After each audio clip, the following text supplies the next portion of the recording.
My boss fired me before the company's IPO. I walked back in with the majority investor. Pack your things. You're done here. The words hit me like a truck. My boss, Trevor Hastings, stood at the head of the boardroom table with his arms crossed. Behind him, my IPO presentation still glowed on the screen. The presentation I had spent 3 months perfecting.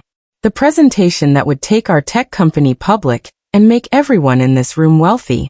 12 executives sat frozen, watching. Some looked down at their papers. Others couldn't hide their smirks.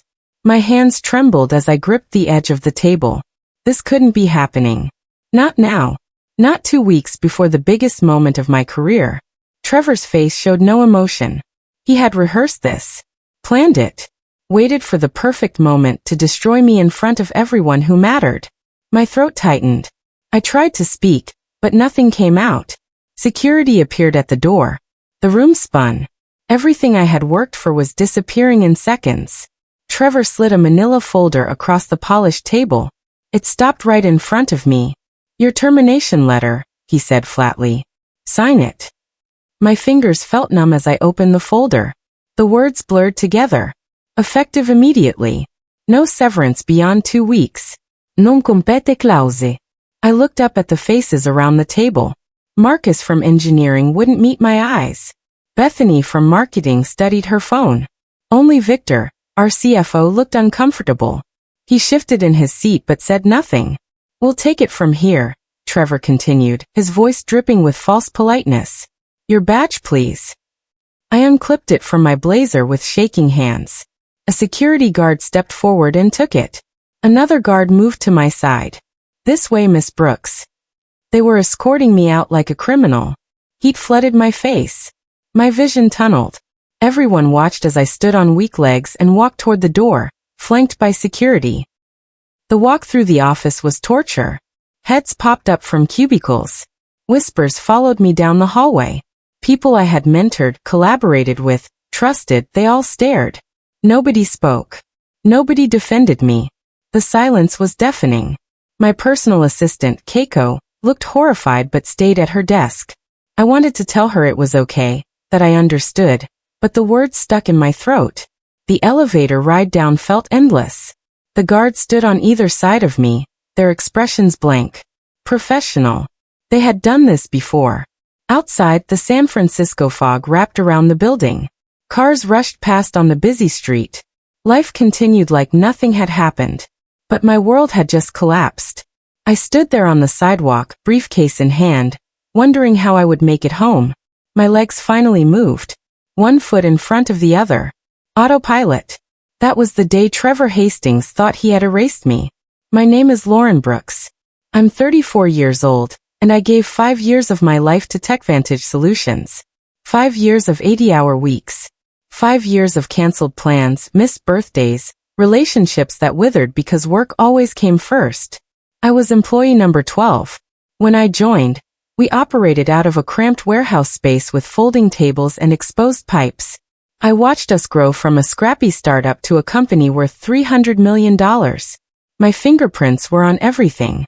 The cloud infrastructure strategy that landed our first major client. The partnership with the healthcare network that tripled our revenue. The investor presentations that secured our Series B and Series C funding rounds. I built the roadmap that made us IPO ready. And Trevor knew it. He knew exactly how much I had sacrificed. How much I had given. Which is why he waited until the moment when it would hurt the most to destroy me. My apartment felt too quiet. I dropped my briefcase by the door and sank to the floor, back against the wall. The shock was wearing off, replaced by waves of disbelief and rage. My phone buzzed. Corporate emails I could no longer access. Meeting invitations that bounced back. My work calendar disappearing in real time. I watched my professional identity vanish. Gone. 5 years of my life deleted. My chest tightened. Tears came hot and fast. I hadn't cried like this since my father died. But this felt different. This was betrayal. Dad's death was tragic but natural. This was calculated. Deliberate. Cruel. Trevor had chosen the most public, humiliating way to end my career. He could have called me into his office privately. Could have given me a chance to leave with dignity. Instead, he made a spectacle. A warning to everyone else. I cried until my throat ached and my eyes burned. Then I sat in silence, staring at nothing. The next morning, I called my mom. She answered on the second ring, her voice bright. "Sweetie, I was just thinking about you." My voice cracked. "Mom, I got fired." The brightness vanished. "What? When?" "Yesterday. In front of the whole executive team." I heard her sharp intake of breath. She knew what this job meant to me. How hard I had worked. She listened as I told her everything. Trevor's cold voice, the security escort, the stares. When I finished, she was quiet for a moment.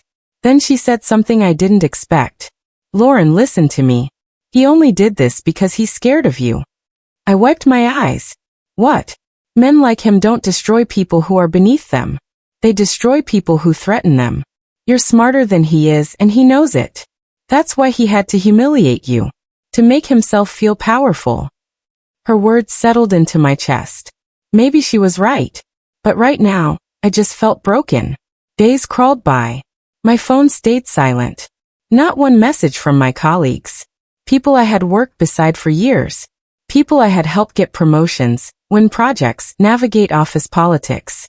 Marcus and I used to grab coffee every Tuesday morning. We'd joke about Trevor's terrible taste in ties. Now nothing. Bethany and I had planned to get drinks after the IPO. She unfollowed me on social media. Victor, who had seemed uncomfortable during my firing, never reached out. The silence hurt more than the firing itself. I had convinced myself these were friendships, not just professional relationships. But when the stakes mattered, when it would have cost them something to support me, they chose their jobs. They chose Trevor. I understood it, logically. They had mortgages, families, stock options vesting. Speaking up for me would have marked them. But understanding didn't stop it from cutting deep. I was erased. Like I had never existed. A week after my firing, I couldn't sleep. At 3 in the morning, I opened my laptop and started scrolling through old emails. Work emails I had backed up to my personal cloud. I wasn't looking for anything specific. Maybe I just needed to remember that my 5 years had mattered. That I had built something real. Then I saw a name that made me pause. Oliver Whitfield. The investor from Apex Ventures who had led our Series C round. I had spent 2 years building a relationship with Oliver. Trevor called him difficult and demanding. The other executives avoided his calls. But I liked Oliver.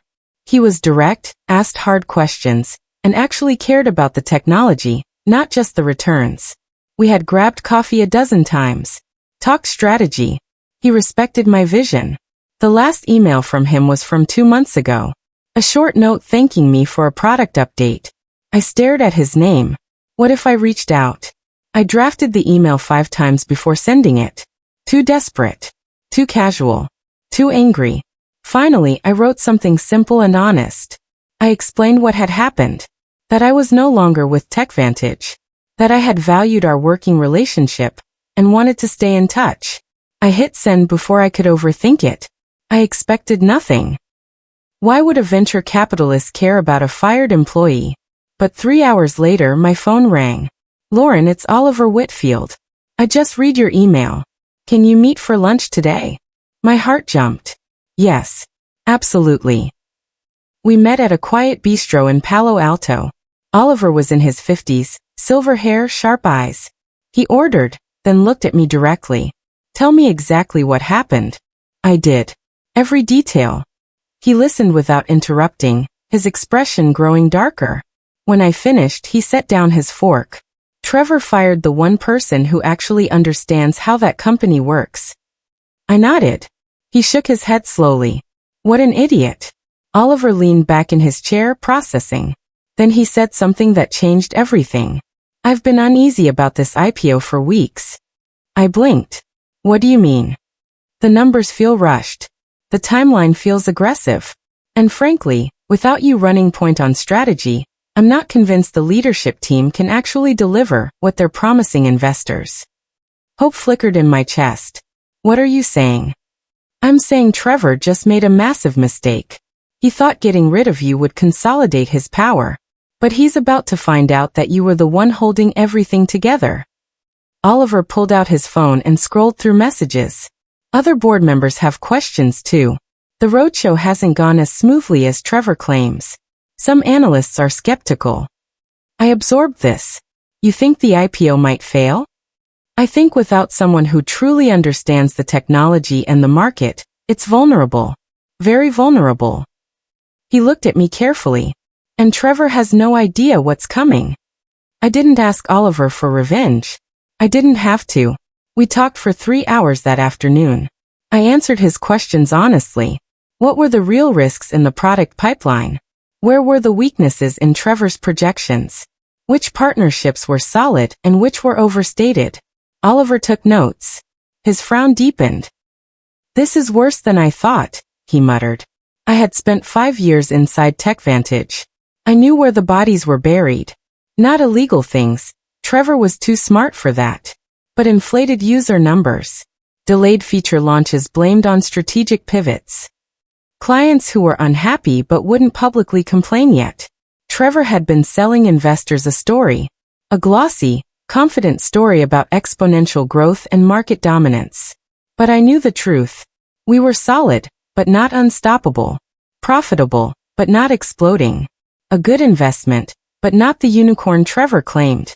Oliver listened carefully. When we finally stood to leave, he shook my hand. Thank you for your honesty, Lauren. This conversation was very valuable. 2 weeks later, whispers started. I heard through a former colleague who still talked to me, Keiko, my old assistant. She texted me late one night. Something's happening. Board meeting today. Lots of tension. Analysts are questioning the valuation. Investors want more details. My pulse quickened. I texted back. What are they questioning? Everything. Revenue projections. Product timeline. Trevor's leadership.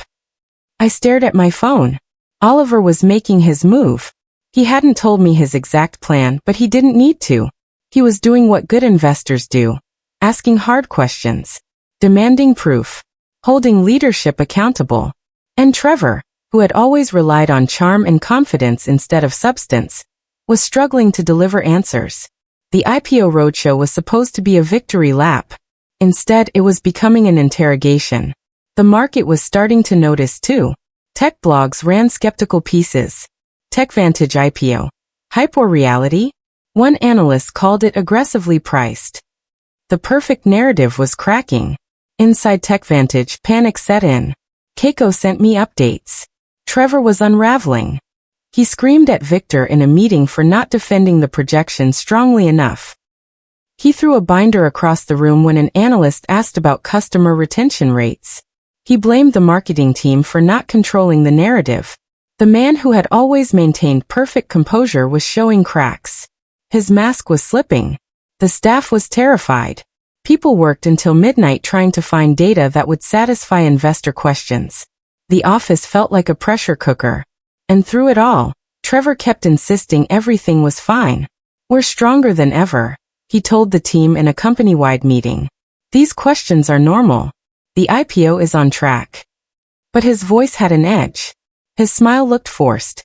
Everyone could feel it. The golden boy was losing control. And he had no idea that the person he had humiliated and discarded was partly responsible for his nightmare. My phone rang on a Wednesday evening. Oliver's name lit up the screen.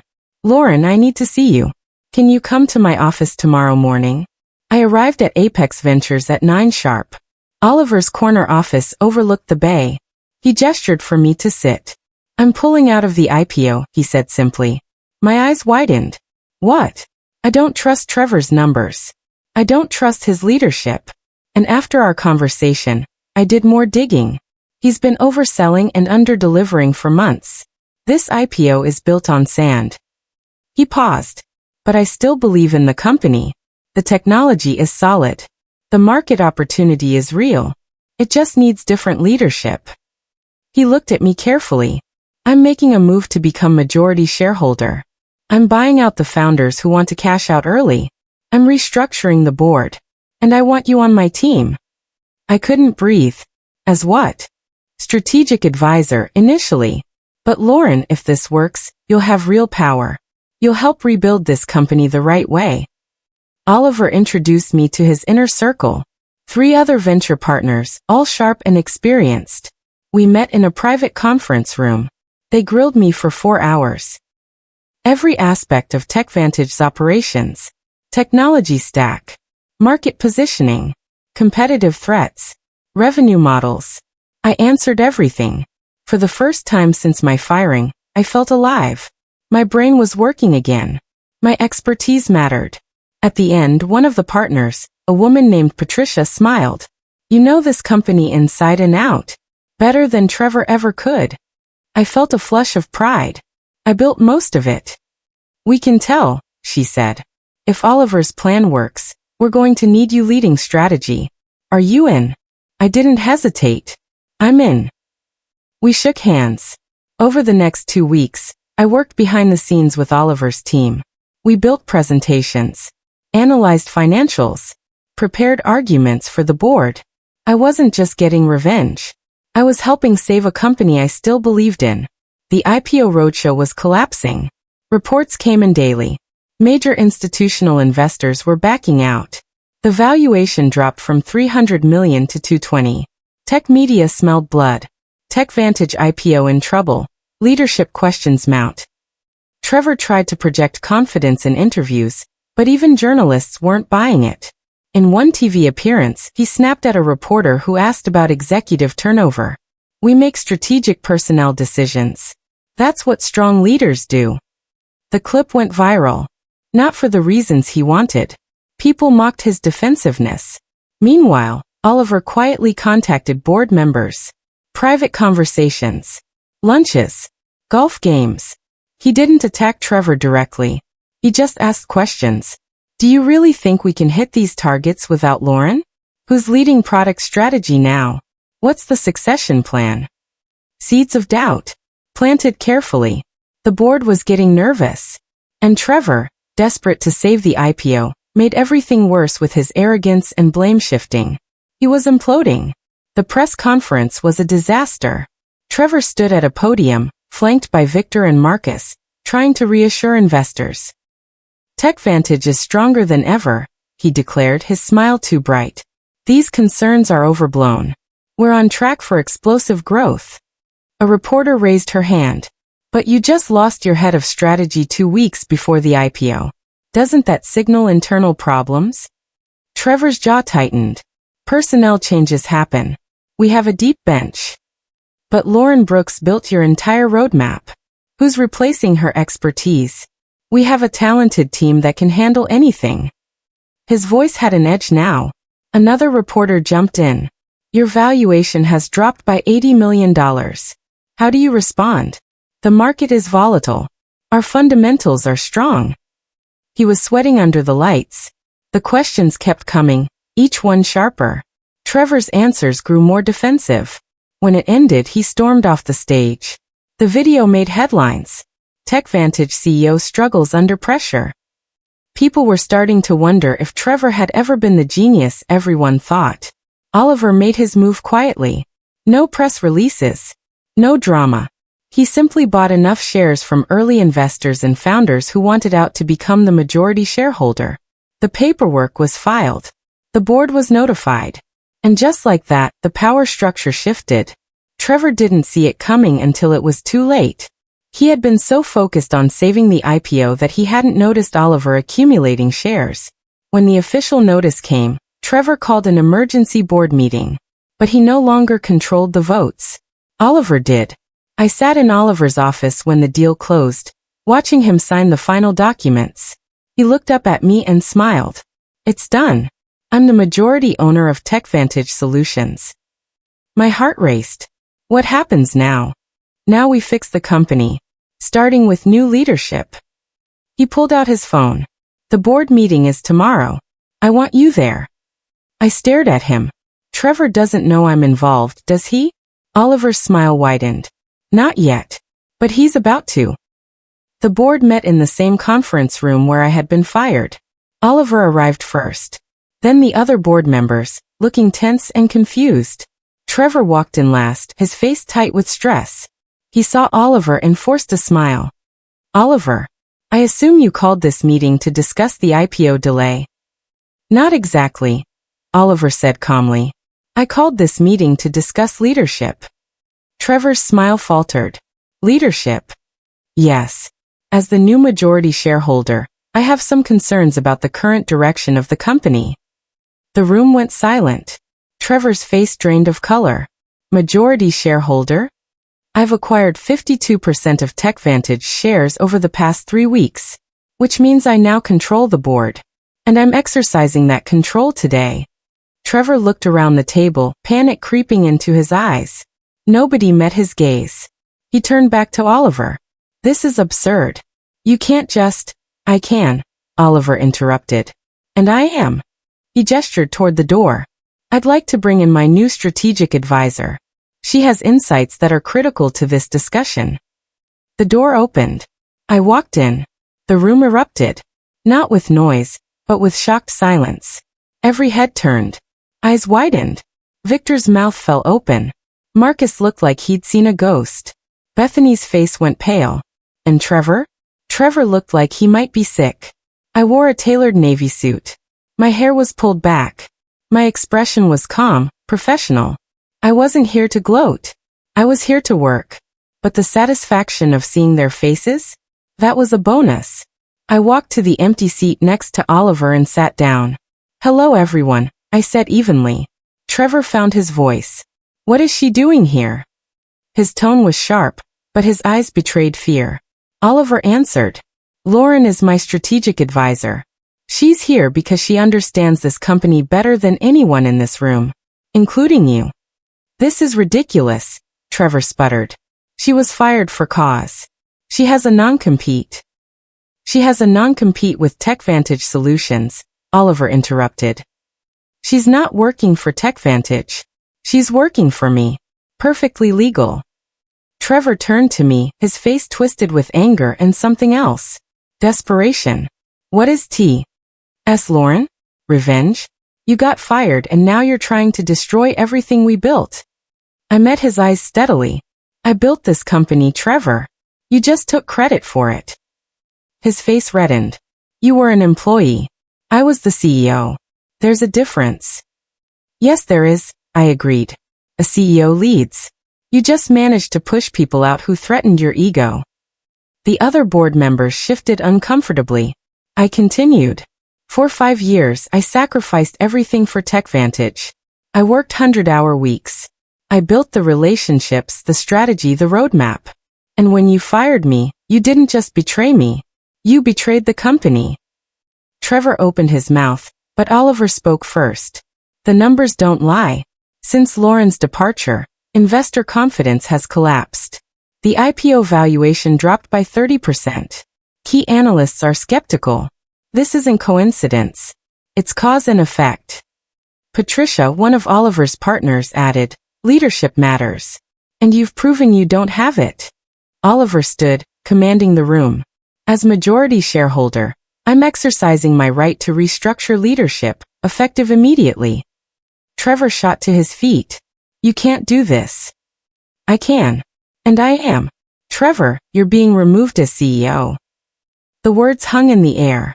Trevor's face went through a series of emotions. Shock, rage, disbelief. You're firing me? You'll receive a severance package. 2 months' pay. Which is more generous than what you gave Lauren. The irony wasn't lost on anyone. Trevor looked around the table desperately. Victor? Marcus? Are you going to let this happen? Victor looked down. Marcus said nothing. Nobody defended him. The same silence I had experienced when I was escorted out. Trevor was learning what it felt like to be erased. This is insane, he said, his voice breaking. I built this company. I made it what it is. I spoke quietly. No, Trevor. You just convinced everyone you did. Security was called. The same guards who had escorted me out 6 weeks ago walked into the boardroom. Trevor stared at them, then at Oliver, then at me. His face was pale. All his arrogance, his confidence, his power gone. Don't do this, he said quietly. The desperation in his voice was almost pity-aching. Almost. But I remembered being walked through that office while everyone watched. I remembered the smirk on his face when he slid the termination letter across the table. Your badge, Oliver said. Trevor unclipped it slowly. His hands shook. He placed it on the table. Escort Mr. Hastings out, Oliver told the guards. They moved to either side of him.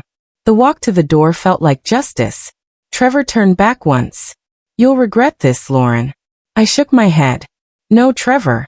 You'll regret what you did to me. But I won't regret this. He left. The door closed. The boardroom was silent. Then Patricia smiled. Well done. Victor exhaled loudly. I should have said something when he fired you. I'm sorry, Lauren. I nodded. Acceptance, not quite forgiveness. Oliver addressed the board. Here's what happens next. Lauren Brooks will become Chief Strategy Officer. She'll lead our product roadmap, manage key investor relationships, and rebuild the team culture that Trevor damaged. We're delaying the IPO by 6 months. We'll use that time to fix the fundamentals, restore investor confidence, and launch when we're truly ready, not when ego demands it. He looked around the table.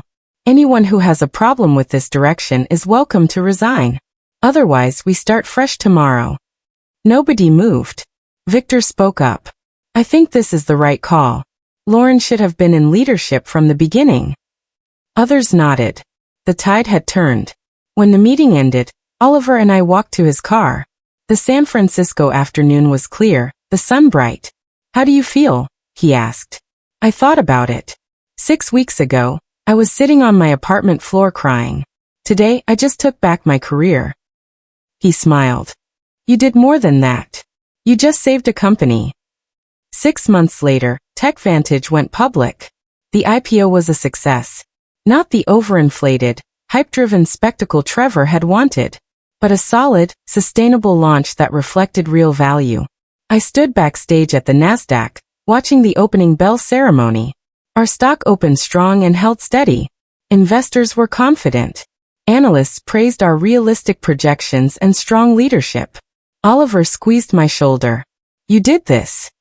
I shook my head. We did this. But he was partly right.